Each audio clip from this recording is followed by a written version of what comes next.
सिद्धार्थ को गृहस्थ बनाने का अंतिम प्रयास। यह सोच कि अब वह अपने पुत्र को फिर कभी न देख सकेगा, शुद्धोदन जोर जोर रोया। तब शुद्धोदन ने अपने मंत्री और अपने पुरोहित से पूछा कि क्या वे जाकर सिद्धार्थ को यहीं रोके रखने का और अपने परिवार में ही सम्मिलित हो जाने का प्रयास कर सकते हैं।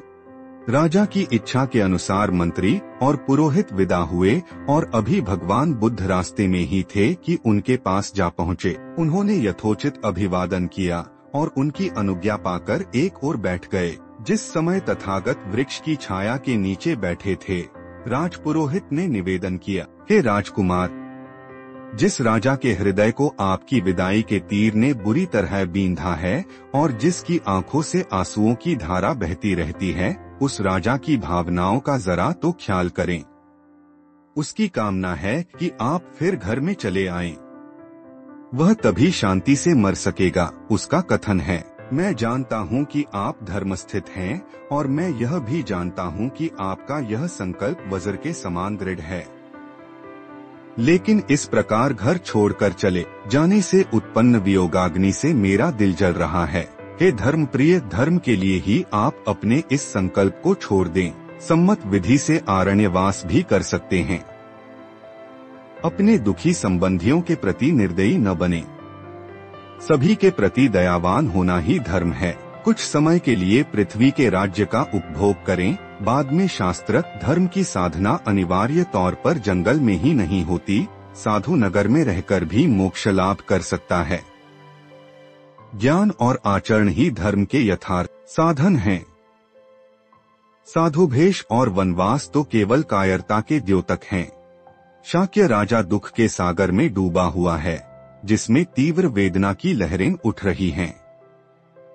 इसलिए तुम उसका उद्धार करो, क्योंकि उसकी वही दुर्वस्था है जो समुद्र में डूबती हुई गौ की। और उस रानी उस प्रजापति गौतमी की और भी ध्यान दें, जिसने आपको पालपोस कर इतना बड़ा किया, जो अभी तक अगस्त्य लोक को नहीं पधारी है। क्या आप उसकी तनिक भी चिंता नहीं करेंगे, जो बिना बछड़े की गौ की तरह निरंतर रंभाती रहती है? निश्चय से आप अपने दर्शन से अपनी पत्नी को तो संतुष्ट रखना ही चाहेंगे, जो अपने पति के जीवित रहते भी एक विधवा की तरह दुहखी रहती है, अथवा एक हंसिनी की तरह जिसका हंस उससे पृथक कर दिया गया हो, अथवा उस हथिनी की तरह जिसका हाथी उसे जंगल में छोड़कर चला गया हो। राजपुरोहित के मैं वचन सुन उस धर्मज्ञाता ने उन पर क्षण भर विचार किया और तब उसे इस प्रकार उत्तर दिया। भगवान बुद्ध का उत्तर, मेरे प्रति राजा का जो वात्सल्य भाव है उससे मैं सुपरिचित हूँ, विशेष रूप से वह जो उसने मेरे प्रति दर्शाया है। लेकिन यह सब होते हुए भी, क्योंकि मैं संसार के दुखमय रूप से भी सुपरिचित हूँ, इसीलिए मैं अपने संबंधियों का त्याग करने के लिए मजबूर हूँ। यदि संसार में प्रियजनों से यह अनिवार्य वियोग न होता तो कौन है जो अपने प्रियजनों के साथ ही न रहता। लेकिन एक बार होने पर भी यह वियोग फिर दोबारा होकर रहेगा, इसीलिए मैं अपने प्रिय पिता को छोड़कर जा रहा हूँ। लेकिन मैं इसे ठीक नहीं समझता कि तुम यह सोचो कि मैं ही राजा के दुख का कारण हूँ, क्योंकि वह अपने इस स्वप्नवत समागम में भावी वियोग की चिंता करता है। इसलिए इस विषय में तुम्हारा मत निश्चित होना चाहिए। वियोग के नाना रूपों को देखकर तुम्हें यह समझ लेना चाहिए कि न कोई पुत्र और न कोई दूसरा संबंधी ही दुख का कारण है। सारा दुख अज्ञान जनित है। जिस प्रकार जो राही सड़क पर इकट्ठे होते हैं वे आगे चलकर पृथक होते ही हैं, इसी प्रकार जब आज या कल सभी का परस्पर वियोग अनिवार्य है, तो कोई भी बुद्धिमान आदमी किसी भी स्वजन से पृथक होने पर दुखी क्यों होगा, भले ही वह स्वजन उसका कितना ही प्रिय क्यों न हो। अपने संबंधियों को दूसरे लोक में छोड़कर आदमी यहाँ इसमें चला आता है और फिर इसमें उन्हें छोड़कर दूसरे में चला जाता है और वहाँ जाकर वहाँ से भी अन्यत्र चला जाता है। यही मानव मात्र का हाल है। एक मुक्त पुरुष इस सब के लिए दुखी क्यों हो? जब माँ के गर्भ से निकलते ही मृत्यु प्राणी का पीछा करने लग जाती है, तो तुमने अपने स्नेह में मेरे वनगमन को असमय क्यों कहा? किसी सांसारिक वस्तु को प्राप्त करने के लिए समय समय हो सकता है। समय हर चीज के साथ लगा ही है। समय संसार को नाना परिवर्तनों में से गुजारता है, लेकिन जब जीवन अस्थिर है तो धर्म करने के लिए कोई असमय नहीं है। राजा का तो यह संकल्प ठीक ही है। एक पिता के योग्य है कि वह मुझे राज्य देना चाहे, लेकिन मेरे लिए यह ऐसे ही होगा जैसे कोई लोभी रोगी प्रतिकूल भोजन ग्रहण कर ले। किसी भी बुद्धिमान के लिए राज्याधिकार कैसे उचित हो सकता है जहाँ चिंता है, रागद्वेष है, क्लांति है और है दूसरों के प्रति अन्याय। सोने का महल तो मुझे लगता है जैसे उसमें आग लगी है।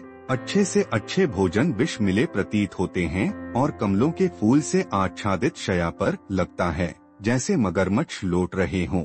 मंत्री का उत्तर उसके ज्ञान और गरिमा के अनुरूप तृष्णाविमुक्त तर्कपूर्ण कथन सुना तो मंत्री बोला, आपका यह संकल्प तो सर्वथा योग्य है और किसी भी तरह आपके अयोग्य नहीं, किंतु केवल समय की दृष्टि से यह इस समय अयोग्य है।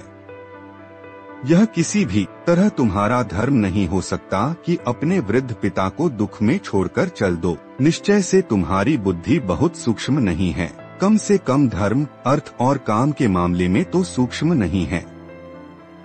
जबकि किसी अविद्यमान अदृश्य वस्तु के लिए आप विद्यमान दृश्य का त्याग करने के लिए तैयार हैं। फिर कोई कहता है कि पुनर्जन्म है, कोई उतने ही विश्वास के साथ कहता है कि नहीं है। जब इस विषय में इतना संदेह है तो फिर यही उचित है कि वर्तमान भोगों को भोगा जाए। यदि कोई परलोक होगा तो हम परलोक में भी आनंद मनाएंगे, किंतु यदि कोई परलोक नहीं होगा तो फिर सारा संसार ही निश्चित रूप से अनायास मुक्त है।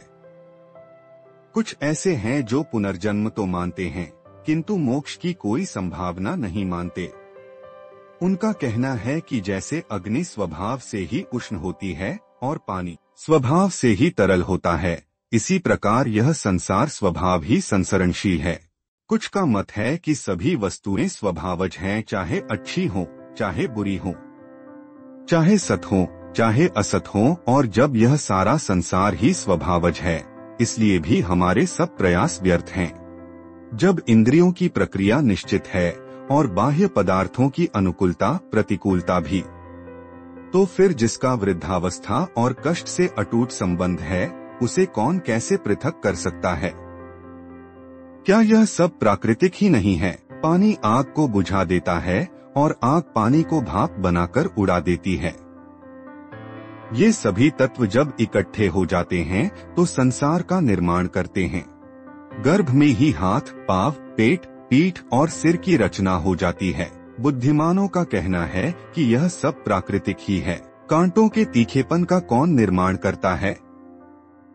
अथवा पशुओं और पक्षियों के स्वभाव की ही कौन रचना करता है? यह सब प्राकृतिक है। कोई भी कार्य ऐसा नहीं जिसमें चेतना कारण हो, तो फिर चेतना का अस्तित्व ही कैसे हो सकता है? कुछ का कहना है कि यह सृष्टि ईश्वर की रचना है। यदि ऐसा है तो फिर किसी चेतन आत्मा के प्रयत्नशील होने की आवश्यकता ही क्या है? जो सृष्टि को गति प्रदान करेगा वही उस गति को अवरुद्ध भी करेगा। कुछ कहते हैं कि प्राणी का जन्म और मरण दोनों आत्मा पर निर्भर करते हैं, किंतु उनका कहना है कि प्राणी का जन्म तो अनायास होता है, किंतु मोक्ष प्रयास सिद्ध है। आदमी संतानोत्पत्ति द्वारा पितृ ऋण से उऋण होता है, शास्त्र अध्ययन द्वारा ऋषि ऋण से और यज्ञों द्वारा देव से। जो इन तीनों ऋणों से मुक्त है वही वास्तव में मुक्त है। इसलिए बुद्धिमानों का कहना है कि जो इस क्रम से मोक्ष के लिए प्रयास करते हैं उन्हें ही मोक्ष प्राप्त होता है। जो इस क्रम से प्रयास नहीं करते उन्हें व्यर्थ का आयास ही होता है। इसीलिए है सौम्य, यदि मोक्ष की ही चाह है तो शास्त्र क्रम से उसकी ओर अग्रसर हो। इस प्रकार आपको भी मोक्ष प्राप्त हो जाएगा और राजा भी दुख से मोक्ष पा जाएगा। और जहाँ तक आपको वन से दोबारा घर वापस आने के बारे में आशंका है तो इसका विचार करने की आवश्यकता नहीं। पूर्व समय में भी लोग वन वन जाकर वापस घर लौटे ही हैं। अम्बरीश लौटा है, द्रुमकेश लौटा है, राम लौटे हैं, भगवान बुद्ध का दृढ़ता। तब मंत्री के प्रिय और वफादारी से भरे वचन सुनकर उस मंत्री को जो राजा की आंखों के समान था दृढ़वर्ती बुद्ध ने अपना उत्तर दिया, यथोचित, न उकताने वाला और न जल्दबाजी से युक्त। कुछ है या नहीं, इसमें मेरे लिए कोई दूसरा प्रमाण नहीं है। तपस्या और साधना द्वारा मैंने स्वयं सत्य को जान लिया है। मैं किसी ऐसे सिद्धांत को सही स्वीकार नहीं कर सकता जो अज्ञानाश्रित है और जिसका सिर नीचे और पैर ऊपर की तरफ है। मैं किसी ऐसे सिद्धांत को सही स्वीकार नहीं कर सकता जिसमें सैकड़ों बातों को यूं ही पहले से सही मानकर चलना होता है। कौन बुद्धिमान आदमी केवल किसी दूसरे पर आश्रित होकर किसी बात में विश्वास करेगा? मानव जाति तो अंधेरे में एक अंधे के पीछे चलने वाली चक्षुहीन जाति बनी हुई है। लेकिन यदि कोई सत्य और झूठ में विवेक न कर सके, यदि कोई भलाई और बुराई के विषय में संदिग्ध हो, तो उसे भी अपना चित्त भलाई में ही लगाए रहना चाहिए। सद्वृत्ति वाले के लिए थोड़ा व्यर्थ का परिश्रम भी कल्याणकारी ही होता है, लेकिन यह देखकर कि इस पवित्र परंपरा का भी ठिकाना नहीं, यह समझ लो कि ठीक वही होता है जो विश्वसनीय लोगों का वचन हो, और विश्वसनीयता का मतलब है निर्दोषता।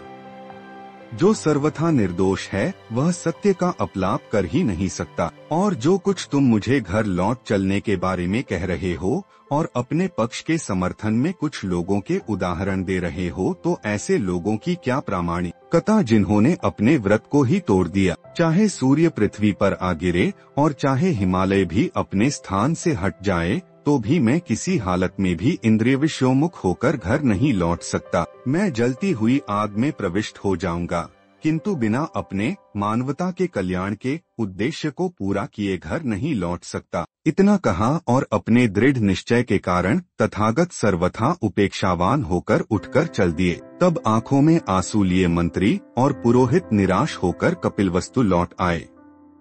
उन्होंने सिद्धार्थ का अडिग निश्चय सुन लिया था। राजपुत्र के प्रति हृदय में प्रेम होने के कारण और राजा के प्रति हृदय में भक्ति होने के कारण वे लौट आए, किंतु बार बार पीछे मुड़कर देखते थे। वे न उन्हें देखते ही रह सकते थे, न उन्हें आंखों से ओझल होने दे सकते थे, जो कि सूर्य की भांति अपने तेज से तेजस्वी थे। राजपुत्र को वापस लौटा लाने में असमर्थ सिद्ध हो मंत्री और पुरोहित लड़खड़ाते कदमों से वापस लौटे। वे आपस में कह रहे थे, हम उस राजा को चलकर अब क्या मुंह दिखाएंगे जो अपने पुत्र का मुंह देखने के लिए ही तड़प रहा है। ऐसी ही सुंदर प्रेरणादायक कहानियाँ सुनने के लिए हमारे चैनल माई बुद्धा को सब्सक्राइब करें, और अगर आपको हमारी मेहनत अच्छी लगी हो तो अपने दोस्तों को शेयर करें। धन्यवाद।